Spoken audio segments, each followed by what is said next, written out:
చాలా బాగా ఆడుతున్నాడు. చాలా బాగా ఆడుతున్నాడు.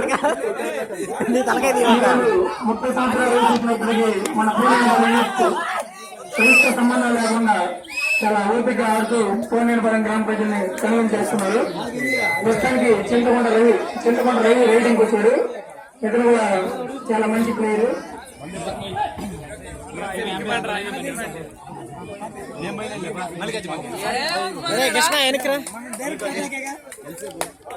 నెక్స్ట్ టీం ఎవరైతే ఉన్నారో వాళ్ళు 7 మెంబర్స్ ని రెడీ చేసుకుని కోర్టు దగ్గరికి రావాల్సిందిగా కూర్చున్నాం. లెజెండ్ అయిన కోటి గారు తన టీం రెడీ చేసుకోవాల్సిందిగా కూర్చున్నాం. సోమేటి మనోజ్ కుమార్ అండ్ అశోక్.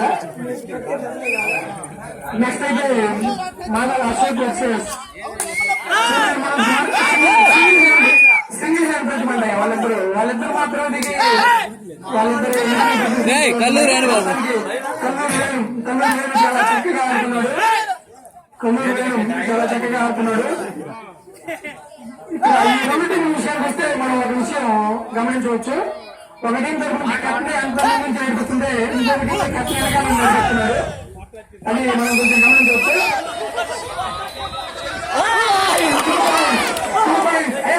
వెరైటీ ఉంటాయి. ఇంత మాత్రం మాట మీరు ఎక్కడ చూడరు. మాత్రమే చూడొచ్చు. గ్లూకోజ్ ఎక్కడ వచ్చేసిందా?